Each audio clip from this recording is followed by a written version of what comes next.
Hello guys, कैसे हैं आप लोग? This is Purushottam. Welcome to my channel. Before going to learn something, let me tell you a thing that previous video में मैंने observe किया कि आप लोग वीडियो देखने के बाद लाइक्स सब्सक्राइब नहीं कर रहे हैं और ना ही कमेंट कर रहे हैं.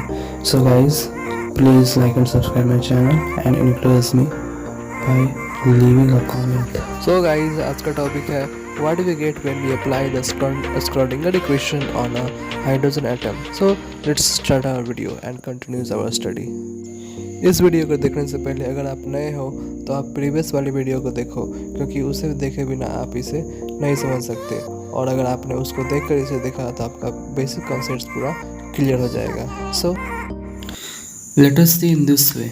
When Schrodinger equation, this is what we Schrodinger equation is applied on hydrogen atom, a single electron atom. When a Schrodinger equation applied on a single electron atom, which is a hydrogen atom, energy state and it is a wave function. Energy states and a wave function emerges as a natural result. Natural result के रूप में ये natural consequence के रूप में emerge out हुआ. और ये क्या दिया? 3 क्वांटम नंबर, 3 क्वांटम नंबर दिया. First principal quantum number, first one is principal quantum number which is denoted by n, principal quantum number. Second is azimuthal quantum number denoted by L, and the third one is principal azimuthal, and third one is magnetic quantum number, and its denotation is, it is denoted by M. It is M, got it, ML. Okay. The Schrodinger equation, the equation which is based on the idea of wave motion. The Schrodinger equation wave motion के idea पे based है. जब Schrodinger equation hydrogen atom पे apply किया गया, when Schrodinger uses its equation to know about something hydrogen atom, तब क्या हुआ? जब स्क्रॉडिंगर इक्वेशन हाइड्रोजन पे लगाया तो उसका रिजल्ट्स कुछ इस प्रकार के आया. देखिए, it gives the possible energy levels the electron can occupy and the corresponding wave functions of the electron associated with each energy level. मतलब जब स्क्रॉडिंगर इक्वेशन हाइड्रोजन एटम्स के पे अप्लाई किया गया, तब एक एनर्जी लेवल दिया, एक एनर्जी लेवल जिसमें इलेक्ट्रॉन रह सके, एक ऐसा एनर्जी लेवल जिसमें इलेक्ट्रॉन रह सके, और कॉरस्पॉन्डिंग वेव फंक्शन, इस एनर्जी लेवल्स का एक वेव फंक्शन भी साथ में आया, ऐसा एनर्जी लेवल जहाँ पर इलेक्ट्रॉन रह सके. ओके, अब आगे देखते हैं आगे क्या आया. These quantized energy states and corresponding wave functions, which are characterized by a set of 3 quantum numbers, arises as a natural consequence in the solution of the Schrodinger equation. में क्या मिल गया हमें? स्क्रॉडिंगर इक्वेशन को हाइड्रोजन एटम पे use करने के बाद energy levels, possible energy levels, corresponding wave function शाई सेट ऑफ 3 क्वांटम नंबर्स. तो हमें 1 2 3 एक्चुअली 3 चीज़ हम प्राप्त कर लिए. अब हम प्रिंसिपल क्वांटम नंबर्स, तो प्रिंसिपल क्वांटम नंबर्स क्या है, how does it works, what are the applications of principal quantum numbers. इसके सिंबल n है, n का क्या मीनिंग होता है, ये कैसे काम करता है, इसका क्या यूजेस है, ये सब हम आगे पढ़ेंगे. Similarly, what are the applications of algebraical quantum numbers, magnetic quantum numbers, how does it works, what are its significance in atomic structure। ये जो स्क्रॉडिंगर इक्वेशन है क्वांटम मैकेनिक्स में, ये बहुत ही आसान बना दिया एटॉमिक स्ट्रक्चर को स्टडी करना। शाई जो है साई, ये क्या बोलें इसको, साई बहुत ही रूट इक्वेशन, स्क्रॉडिंगर इक्वेशन का रूट इक्वेशन में से साई को निकाला गया है। शाई बहुत ही इम्पोर्टेंट है, शाई बहुत ज़्यादा इम्पोर्टेंट है। ये पूरे एटॉमिक स्ट्रक्चर में अभी रन करता है। शाई क्वांटम एटॉमिक स्ट्रक्चर में ये रन करता है। अब देखिए इस शाई का क्या एप्लीकेशंस है। व्हेन हमें क्या पता चलता है, कोई भी ऑर्बिट, ये न्यूक्लियस है, इट इज़ आवर न्यूक्लियस, ये ऑर्बिट, आउटर मोस्ट ऑर्बिट बोलेंगे इसे, ये inner orbit, and these are the electrons, it is our first orbit which is known as 1s, second orbit 2s, 1s 2s, no यहाँ पे s नहीं था, यहाँ first orbit second orbit रहने देते हैं, फर्स्ट ऑर्बिट सेकेंड ऑर्बिट, ठीक ना। तो शाई का इम्पोर्टेंस हम बता रहे हैं।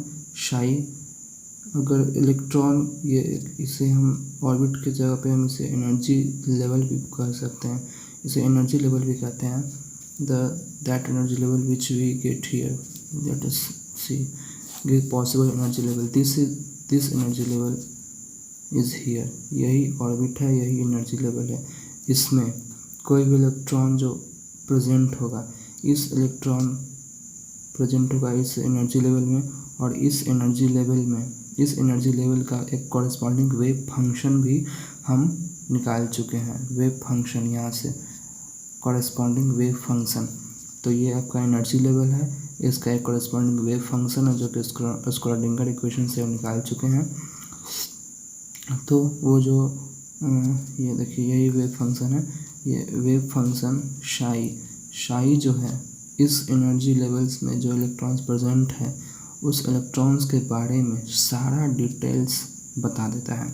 शाई कैन एक्सप्लेन और शाई can give all the informations of an electron present in any energy levels. Let us see here. When an electron is in any energy states, the wave function psi corresponding to that energy states contains all information about the electron. इसे आप ऐसे समझिए, अभी आधार card, अभी का आधार card, इस शाई को आप रिलेट कीजिए आधार कार्ड से, और ये इलेक्ट्रॉन को आप रिलेट कीजिए अपने आप से। शाई आधार कार्ड हो गया, इलेक्ट्रॉन आप हो गए। अब हम जो इलेक्ट्रॉन के बारे में जानना चाहता है उसे आप गवर्नमेंट का नाम दे दीजिए, government. The person who wants to know about electrons, let us give him उसे गवर्नमेंट बना देते हैं। तो देखिए शाई हो गया आधार कार्ड, इलेक्ट्रॉन हो गए आप, और ये जो जानना चाह रहे हैं वो गवर्नमेंट हो गया। तो इस यहाँ पे हम ऐड करते हैं, गवर्नमेंट आपके बारे में आपके आधार कार्ड से सारा डिटेल्स निकाल लेगी। गवर्नमेंट आधार कार्ड से आपके बारे में सारा डिटेल्स निकाल लेगी। Similarly here, a person wants to know about electrons can calculate or can find everything using this psi। तो देखिए यहाँ पे पर्सन, तो यहाँ पे हम रिलेट करते हैं गवर्नमेंट आपके बारे में आपके आधार कार्ड से सारी इंफॉर्मेशंस कलेक्ट कर लेंगी। तो I hope this topic is clear to you. मैं उम्मीद कर सकता हूँ जो मैं आपको समझाने में सक्षम रहा हूँगा। आप यहाँ से आप इसको समझ सकते हैं। तो आप समझ सकते हैं कि साई कितना इम्पोर्टेंट है, क्योंकि ये इलेक्ट्रॉन्स के बारे में हर खबर रखता है। Sigh of this orbit will reveal everything about the dwelling electron. जो इलेक्ट्रॉन्स में प्रेजेंट है, साई सब के बारे में खबर रखता है। ओके, ये कॉरेस्पॉन्डिंग इस ऑर्बिट के लिए साई दूसरा होगा, इस ऑर्बिट के लिए साई दूसरा होगा। कॉरेस्पॉन्डिंग ऑर्बिट के लिए साई हम वेव फंक्शन से निकाल चुके हैं।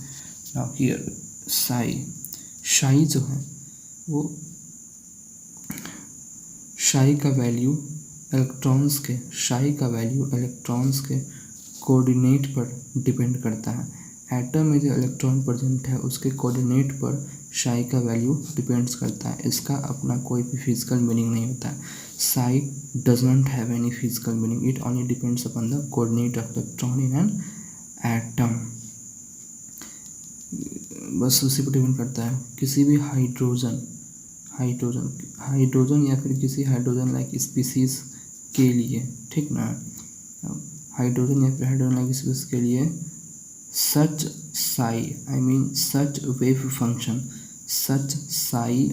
Wave function is called atomic orbitals कहते हैं। अब देखिए एक नया टर्म्स इमर्ज हुआ, ऑर्बिटल्स, एटॉमिक ऑर्बिटल्स। ये शाई को ही एटॉमिक ऑर्बिटल्स कहते हैं। और ये इलेक्ट्रॉन के बारे में सारे इंफॉर्मेशंस कौन रखता है? शाई। तो हम कह सकते हैं इलेक्ट्रॉन्स के बारे में सारी इंफॉर्मेशन हमको कहाँ से मिलेगा? एटॉमिक ऑर्बिटल्स से मिलेगा। तब हम एक और बात कर सकते हैं, the maximum probability of finding an electron. Atomic orbitals को डिफाइन करेंगे, the maximum probability of finding an electron, ये एटॉमिक ऑर्बिटल्स। यहाँ पे किसी भी एटॉमिक ऑर्बिटल्स में इलेक्ट्रॉन्स के मिलने की प्रोबेबिलिटी मैक्सिमम होती है। और साई के टर्म्स में अगर हम बोलेंगे, the maximum probability of finding an electron is proportional to the mod of psi square.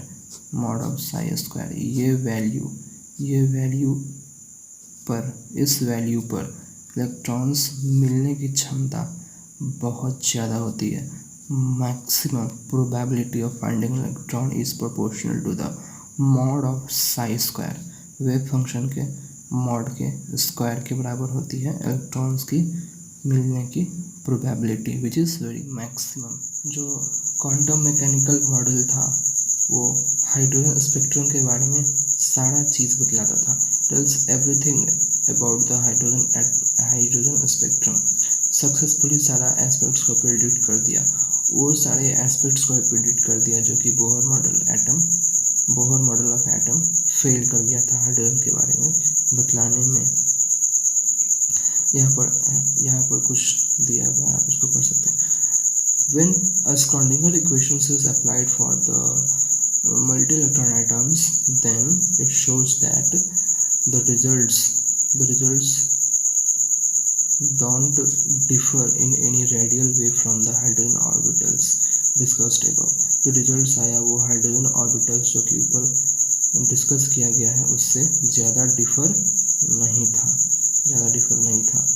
और जो उसका प्रिंसिपल डिफरेंस था वो किसके कारण था? इंक्रीज न्यूक्लियर चार्ज के कारण हुआ था। जो भी डिफरेंस आया था वो भी न्यूक्लियर चार्ज बढ़ने के कारण वो सब डिफरेंस आया था।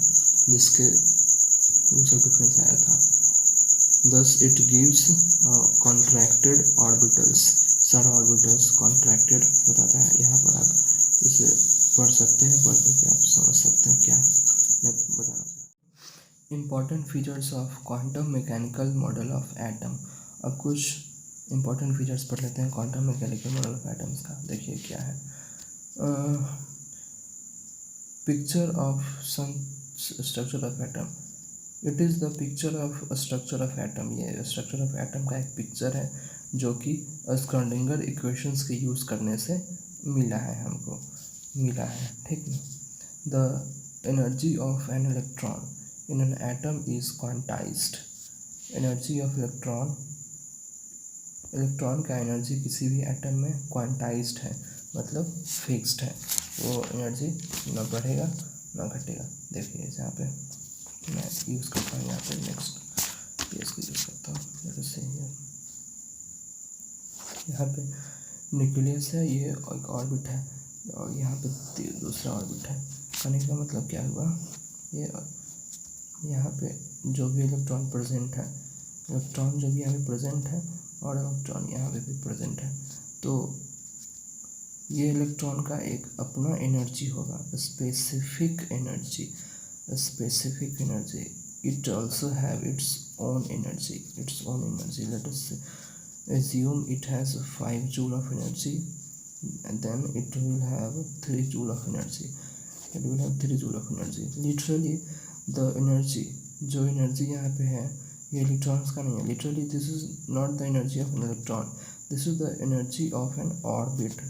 Further you will know this, further you will know this concept. This energy is not literally is for the electron, ये electrons का बेसिकली एनर्जी नहीं है, ये एनर्जी इस ऑर्बिटल्स का है, ऑर्बिट का है। आप इसको ऐसा समझो, मान लो कि कोई भी एक बंदा, दो बंदा है, दो क्लासमेट्स हैं, दोनों 11th का बंदा है, 11th में पढ़ते हैं दोनों, तो इसका सिलेबस और इसका सिलेबस, दोनों का सिलेबस सेम होगा। और एक 12th का बंदा है, उसका सिलेबस अलग होगा, दोनों अलग होगा। तो ये दोनों को ये दोनों क्लासमेट्स होते हैं, क्लासमेट्स होते हैं, और ये 11th में है और इसका सिलेबस फिक्स्ड है। ये 11th का सिलेबस है, ये 12th का सिलेबस है। तो जब ये 11th से जब 12th में जाएगा, तो 11th से जब 12th में जाएगा तब इसका सिलेबस चेंज हो जाएगा। सिलेबस चेंज होगा तो यहाँ पर जितने भी बच्चे होंगे सबका 11th में सिलेबस सेम होगा, और यहाँ पे जितने भी बच्चे होंगे उसका 12th में सिलेबस सेम होगा। इन्हें सेम चैप्टर पढ़ने हैं, इन्हें भी स्पेसिफिक चैप्टर्स पढ़ने हैं, स्पेसिफिक टॉपिक्स पढ़ने हैं, स्पेसिफिक चैप्टर्स पढ़ने हैं। सिमिलरली यहाँ पे वही केस है, इलेक्ट्रॉन्स। तो यहाँ पे आप देख सकते हैं जो ये सिलेबस है ये क्लास पे डिपेंड करता है, ना कि बच्चे पे डिपेंड करते हैं। बच्चे तो यहाँ भी जा सकते हैं, 12th IIT में भी जा सकते हैं, UPSC में भी जा सकते हैं, कहीं भी किसी में भी जा सकते हैं, लेकिन जो क्लास है उसका सिलेबस चेंज नहीं होता है। Similarly the same cases here, electrons के कहीं भी जा सकते हैं, यहाँ से यहाँ आ सकते हैं, यहाँ से यहाँ आ सकते हैं, 3rd ऑर्बिट में 4th ऑर्बिट में कहीं जा सकते हैं। बट जो एनर्जी है वो ऑर्बिट्स का एनर्जी है, एनर्जी यहाँ पे सेम ही रहेंगे, एनर्जी सेम रहेंगे। I hope you have understood this concept. Now let us move to another concept. The existence of quantized electronic energy level is a direct result of the wave-like properties of electron and are allowed solution of Schrödinger wave equation. मतलब जो wave like properties of electron, जो electrons का जो wave like property है, electrons का जो wave like property है, जिसके कारण स्क्रॉडिंगर वेव इक्वेशन इस पर अप्लाइड हो रहा है, मतलब इसे अप्लाइड हो जाता है, ये सपोर्ट करता है। वेव लाइक प्रॉपर्टी स्क्रॉडिंगर इक्वेशन को अप्लाई होने में सपोर्ट करता है, यही इसका मतलब। Both the exact position and the exact velocity of an electron in an atom can't be determined simultaneously. ये हेजनबर्ग अनसर्टेनिटी प्रिंसिपल है, इसे हेजनबर्ग अनसर्टेनिटी प्रिंसिपल कहते हैं। इसका क्या मतलब था, कोई भी ऑर्बिट में इलेक्ट्रॉन से जब मूव करता है, कोई भी ऑर्बिट में जब इलेक्ट्रॉन से मूव करता है तो इसका पोजीशन और इसके वेलोसिटी और पोजीशन इस पॉइंट ए पर आप दोनों को एक साथ नहीं निकाल सकते हैं। It can not be calculated simultaneously at any points in an atom. किसी भी एटम में एक साथ इस दोनों, इसका वेलोसिटी और इसके पोजीशंस को एक साथ कैलकुलेट नहीं कर पाते हैं, ये कैलकुलेट नहीं हो पाता है। ये अनसर्टेनिटी प्रिंसिपल है हेजनबर्ग का, ये आप 11th में एटॉमिक स्ट्रक्चर में पढ़ते हो। आप देखिए जिसके कारण नहीं पढ़े। The next concept is the path of an electron in an atom therefore can never be determined और नोन एक्यूरेटली। इसका जो पाथ ट्रेस्ड करता है, इलेक्ट्रॉन जो पाथ ट्रेस्ड करता है ऑर्बिट्स में जो पाथ ट्रेस्ड करता है उसका लेंथ को एक्यूरेटली डिटरमाइन नहीं किया जाता है, नहीं कर सकते हैं, जिसके कारण नहीं कर पाते हैं। यही रीज़न है जो वन ऑलवेज टॉक अबाउट इस probability of finding electrons, path को नहीं डिटरमाइन कर पाते हैं, जिसके कारण यही एक रीज़न है जिसके कारण सब बोलता है जो it is probability of finding electron. मतलब अभी हम बोले थे जो मॉड ऑफ साई स्क्वायर इस मॉड ऑफ साई स्क्वायर जो maximum probability of finding electron, यही रीज़न है जो हम यहाँ पे प्रोबेबिलिटीज वर्ड का यूज़ करते हैं, ना कि मतलब एक्यूरेट वर्ड का यूज़ करते हैं, जो कि हाँ यहाँ पे मिलेगा ही मिलेगा, बस बोलते हैं जो हाँ चांस है यहाँ मिलेगा, it is a probability of finding electron. This is the reason why we use that word here. An atomic orbital is the wave function for an electron in an orbit, मैंने आपको बता चुका है, from the value of mod of psi square depends, ये भी मैंने आपको बता चुका है। फर्दर वीडियोस में मैं आपको principal quantum number of atom, azimuthal quantum number of atom, magnetic quantum number of atom, ये सब के बारे में बताऊंगा, इसके applications, how does it works, what are its consequences on the atom और atomic orbitals, इसका यूज़ कैसे करके, इसका यूज़ कैसे करेंगे, कहाँ करेंगे, क्यों करेंगे, सब बताएंगे। Shape of orbitals, size of orbitals, बहुत सारे टॉपिक्स बचे हैं, वो फर्दर वीडियोस में आपको पता चल जाएगा। तब तक के लिए आप रिवाइज करते रहिए, वीडियो देखिए, और ये वीडियो देखने से पहले आप प्रीवियस वीडियो देख लें ताकि आपका कॉन्सेप्ट सारा क्लियर हो जाए।